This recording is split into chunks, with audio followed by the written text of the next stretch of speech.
Máquinas simples, máquinas mecânicas. Na pré-história, o ser humano dependia de sua força física para realizar atividades diárias. Para percorrer longas distâncias a pé em busca de alimentos, caçar, carregar animais abatidos sobre os ombros, atravessar objetos, mover pedras. Viver em grupos era questão de sobrevivência, já que muitas atividades seriam impossíveis de serem realizadas por um único indivíduo.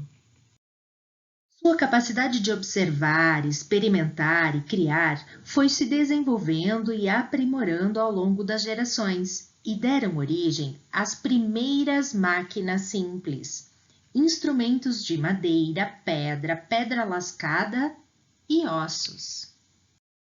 Como assim máquinas? Para a física, recebe o nome de máquina todo equipamento, aparelho, mecanismo ou dispositivo que realize trabalho por meio de uma força. As invenções e a utilização das máquinas influenciou o cotidiano das civilizações ao longo de toda a história humana, promovendo melhoria nas práticas agrícolas, na criação e manejo dos animais, na construção das cidades e na ampliação do comércio. E como as máquinas atuam?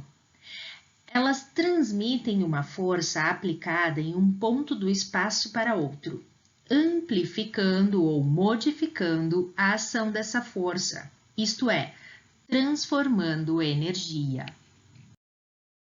Em toda ação de uma máquina existem três elementos: uma força aplicada, um ponto de apoio e uma força resistente. A posição desses elementos na máquina define a sua finalidade e a sua capacidade de realizar uma tarefa. Vamos estudar alguns exemplos de máquinas simples.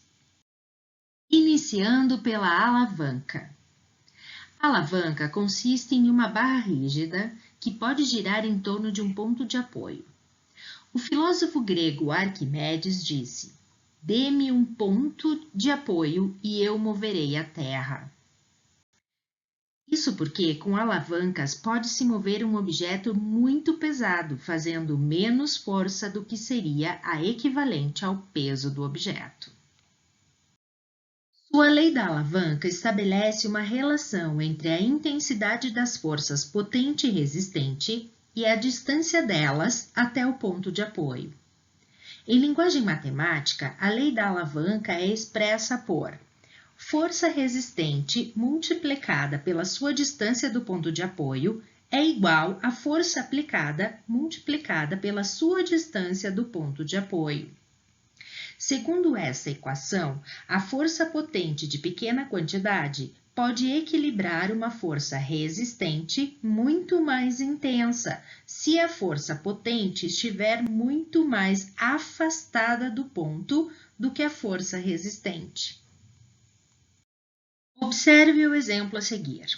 Considerando uma alavanca composta de uma barra rígida e uma base triangular como ponto de apoio, é possível mantê-la equilibrada se o ponto de apoio for posicionado exatamente na metade do seu comprimento, desde que não sejam colocados pesos em suas extremidades.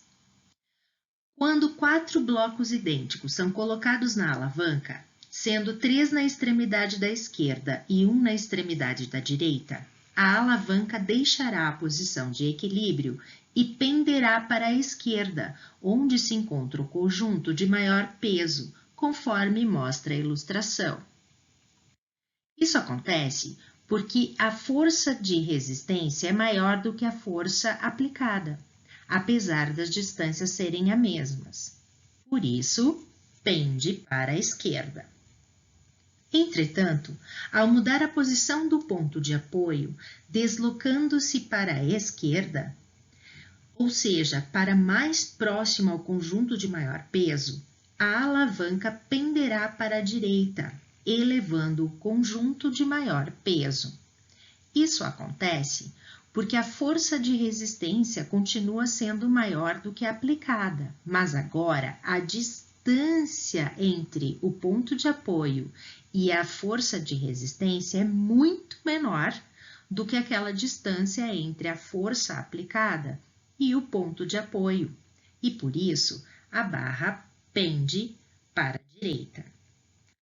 Para contrabalancear os pesos e fazer a alavanca voltar à posição de equilíbrio inicial, o ponto de apoio deve ser movimentado novamente.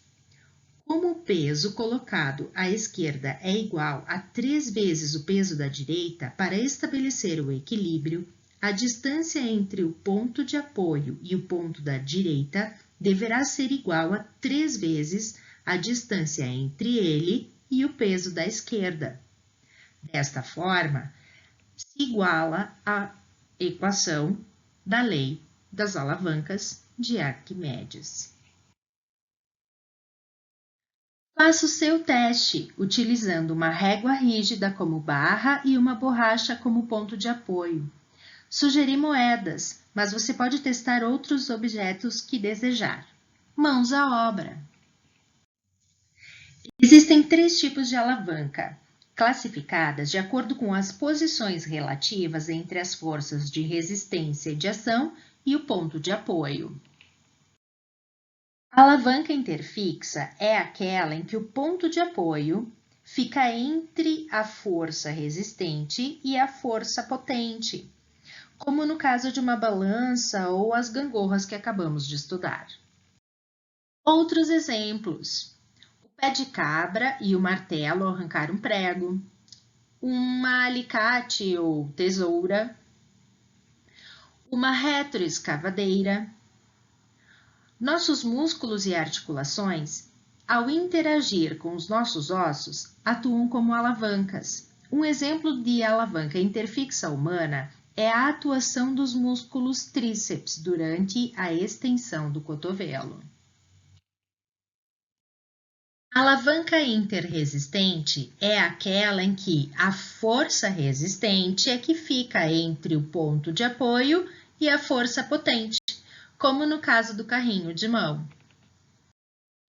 O abridor de latas ou de garrafas, o quebra-nozes, o amassador de batatas ou alho são outros exemplos de alavanca interresistentes. No corpo humano, o movimento do tornozelo, fazendo flexão plantar, onde atuam os músculos gastrocnêmicos, isto é, ficar na ponta do pé.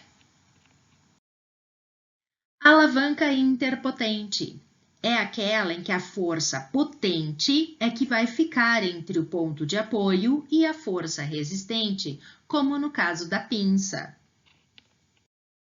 É dessa mesma forma que funcionam a vara de pescar, o grampeador, o furador de papel, a vassoura e o movimento de flexão do cotovelo, onde atuam os músculos braquial, bíceps e braquiorradial, que é o exemplo na máquina humana.